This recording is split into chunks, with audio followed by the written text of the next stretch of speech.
Assalamualaikum, nama saya Ana Trina Maya, saya calon guru penggerak angkatan 3 dari Kabupaten Lampung Selatan. Berikut ini jurnal refleksi minggu ke-14 tentang coaching. Pada minggu ini saya menggunakan model refleksi 4F, Fact, Feelings, Finding, and Future. Model ini dikembangkan oleh Dr. Roger Greenaway. Dapat juga diterjemahkan menjadi 4P, yaitu peristiwa, perasaan, pembelajaran, dan penerapan. Peristiwa. Minggu ini kami sudah memasuki modul 2.3 yaitu tentang coaching. Tepatnya pada hari Selasa, kami masuk pada kegiatan mulai dari diri, yaitu seberapa jauh saya memahami konsep coaching di sekolah. Di sana ada 6 pertanyaan seputar tanggapan dari kasus-kasus yang mungkin terjadi di sekolah. Kemudian di hari berikutnya yaitu Rabu dan Kamis, kami belajar mengenai eksplorasi konsep coaching yang meliputi konsep coaching dalam dunia pendidikan, komunikasi yang memberdayakan, dan belajar mengidentifikasi langkah-langkah Tirta sebagai model dalam coaching. Kemudian pada hari Jumat, kami ada kegiatan forum diskusi eksplorasi konsep coaching dengan menjawab 4 pertanyaan dan saling memberikan komentar pada jawaban teman dalam kelas yang sama. Minggu ini saya mempelajari materi coaching hingga akhirnya saya dapat memahami konsep coaching dalam konteks pendidikan, dan saya belajar untuk dapat mengidentifikasi perbedaan antara coaching dengan mentoring dan konseling dalam konteks pendidikan. Saya juga belajar tentang bagaimana komunikasi yang memberdayakan sebagai keterampilan dasar coaching agar dapat membuat pertanyaan-pertanyaan yang efektif dalam rangka coaching kepada murid. Kemudian saya belajar bagaimana cara mengidentifikasi langkah-langkah dalam model coaching Tirta. Perasaan. Awalnya saya penasaran dengan materi ini karena sebelumnya saya belum pernah belajar tentang coaching. Saya juga tidak mengetahui perbedaan antara konselor, mentor, dan coaching sebelumnya. Namun, setelah saya mempelajari tahap demi tahap tugas dalam LMS ini, saya merasa senang.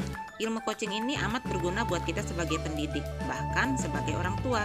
Akhirnya saya mengetahui tentang komunikasi agresif, submisif, dan asertif. Saya senang mendapatkan ilmu yang bermanfaat seperti bagaimana tips dalam melakukan komunikasi, bagaimana menjadi pendengar yang aktif, bagaimana membuat pertanyaan efektif, bahkan saya mengetahui bagaimana tips melakukan coaching, apa saja pertanyaan yang perlu dihindari, dan bagaimana membuat umpan balik dalam komunikasi. Saya merasa beruntung telah mengikuti PGP ini. Pembelajaran. Dari kegiatan eksplorasi konsep, saya menemukan jika ada perbedaan antara konselor, mentor, dan coaching.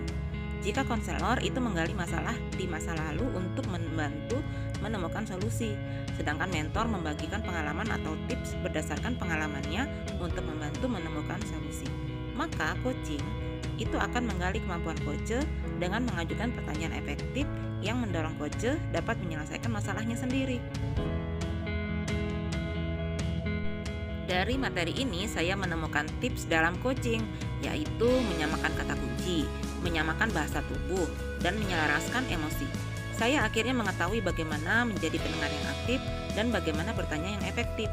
Ada kutipan dalam video materi yang disampaikan yang saya ingat hingga kini, yaitu nilailah seseorang dari pertanyaannya, bukan jawabannya, karena pertanyaan yang efektif dapat menstimulasi pemikiran, memberikan perspektif yang lebih luas, dan menghasilkan pemahaman yang lebih mendalam. Pertanyaan yang efektif dapat memberdayakan potensi lawan bicara dalam menganalisa topik yang ada dan dapat memotivasi dalam pengambilan keputusan. Penerapan. Kedepannya saya ingin mengetahui dan belajar lebih lanjut tentang teknik coaching dan bagaimana penerapannya. Saya ingin lebih banyak melihat contoh penerapan coaching dan berlatih mempraktekannya. Saya yakin materi yang saya terima ini akan banyak membantu saya dalam menjalani profesi saya sebagai pendidik ataupun sebagai anggota masyarakat, termasuk posisi saya sebagai orang tua. Dengan mempelajari coaching, kita dapat membantu orang-orang di sekitar kita menemukan kekuatannya ataupun kelebihannya yang belum ia sadari, sehingga ia dapat mengatasi permasalahannya. Selain itu, bagaimana bertanya efektif sebenarnya juga dapat membantu diri kita untuk bertanya pada diri sendiri dalam mengatasi permasalahan yang kita hadapi, sehingga kita dapat menemukan solusi untuk diri sendiri. Demikian jurnal refleksi minggu ke-14 saya. Sekian dan terima kasih. Jangan lupa like dan subscribe ya.